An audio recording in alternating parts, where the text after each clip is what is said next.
Welcome to Forbidden Planet TV. I'm Andrew Sumner, and earlier today I was in Forbidden Planet's flagship store in Shaftesbury Avenue in London, and I was talking to the mighty Matt from our comics department in Forbidden Planet London, and we were talking about some of the great releases that are coming out throughout the festive period within the comic space and some of Matt's particular favourites. And I thought it'd be a great idea for Matt to share some of those choices with you, all of which are available throughout Forbidden Planet stores and via forbiddenplanet.com right now. So here he is. Take it away, Matt. Yeah, so we're kicking off the festive season with a lovely festive little gang war in New York in SpiderMan.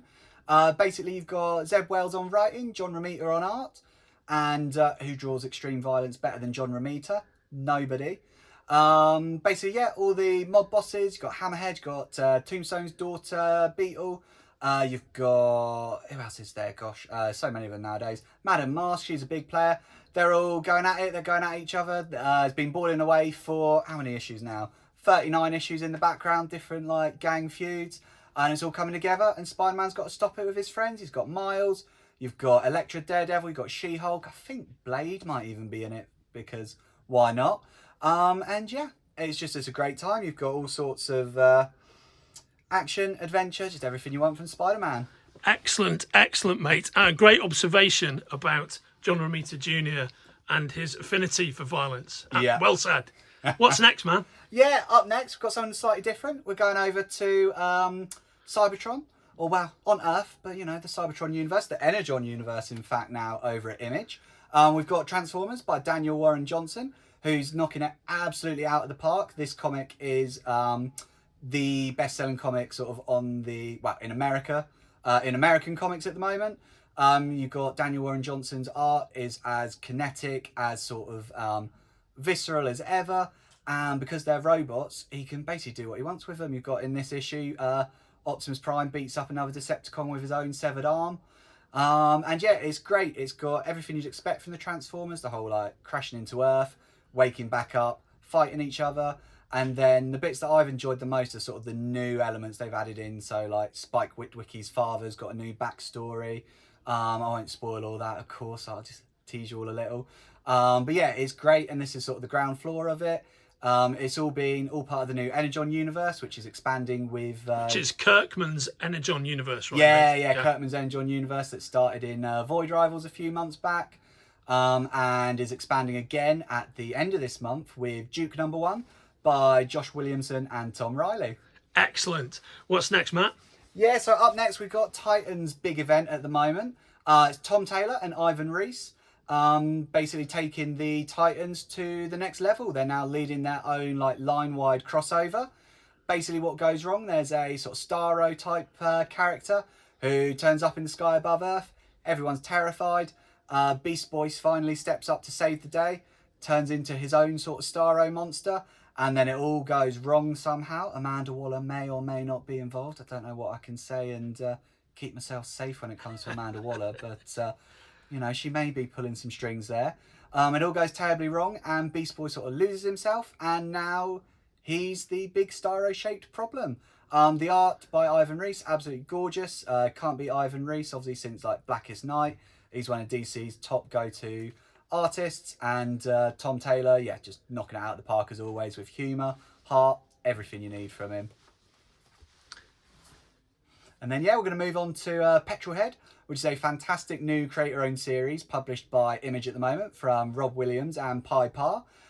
If you fancy sort of the 2000 AD feel, then this is great.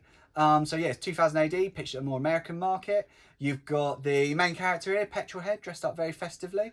Not a very festive character, but but a brilliantly festive cover, right? Exactly, mate? Very appropriate for the time of the year. Basically, he's an old racing driver who has literally been made redundant. Like society has moved past him, said, "Don't need you anymore." He's sort of, you know, on the outskirts, outside of everything, when he gets caught up in some sort of shady sciencey scheme with some humans that are trying to protect something that's going to sort of save the human race, and the people in charge of the world don't want them to, basically. And they sort of take Petrol Head along for the ride. And yeah, it's great. It's sort of that bit Transformers-y, like in terms of art. If you like your big robots, brilliant. If you like your sort of, what's the word, sort of like human sort of feeling robots, then this is great. Petrol Head's a very like vivid, emotive character, and yeah, I'm absolutely loving this. Sort of came up out of nowhere and has absolutely blown me away. I think that's very well said, Matt. And you're cutting a bit of a Christmas vibe here, aren't you? Yeah. You got some more festive stuff for us. We're carrying on with the festivities with Batman and Santa Claus Silent Night, which also very much surprised me. I was expecting this to be very like sort of Cartoon Networky, very sort of jolly, very like, you know, sort of Hallmark Christmas filmy. But it takes more of a sort of a Claus by Grant Morrison and Dan Mora sort of approach. So yeah, Batman is in Gotham. Some sort of vampire type creatures turn up and start hurting people. Next thing you know, Santa turns up on Prancer, impaling the vampires on Prancer's antlers, and sort of goes from there. Yeah, it's great. It's still very much appropriate for all ages, but it's taken a bit more of a like, what would Santa actually be in the DC universe kind of thing. So it's not just a like silly sort of throwaway forgetful thing. It's great. You find out that Batman trained under Santa Claus, because of course he did. It's written by Jeff Parker, drawn by Michelle Bandini, and yes, a lot of fun. Different to what I expected it to be, but nonetheless very, very, very enjoyable. That really intrigues me. And you've got something very special, right? Yeah, I've got something a bit fun. So, if you've ever wondered what Santa's breath might smell like, all you'll need to do, give him a little scratch, have a quick sniff, and you might find he smells a bit candy caney. This is our Rub and Smell variant cover from Ben Oliver. Very beaten up Santa, but very lovely smell. And so that is Batman Santa Claus Silent Night. Yeah. But with the scratch and sniff cover. This is the for scratch Santa. and sniff cover. Well, absolutely. And that's a very that looks very much like Violent Night style Santa. It is, yes. This one I think was very much. There's a bit of David Harbour energy on that. David Harbour film, yeah. The actual comic itself is a bit more in between what you'd expect from sort of like a Batman sort of thing in terms of violence. So it's not quite this extreme on the inside, but it's definitely like a real curiosity, and yeah, it's a lot of fun. The series itself is 4 issues long, 1 issue coming out every week, with the first issue came out this Wednesday, and yeah, just a lot of fun, really enjoying it, and can't go wrong with a bit of novelty at Christmas time.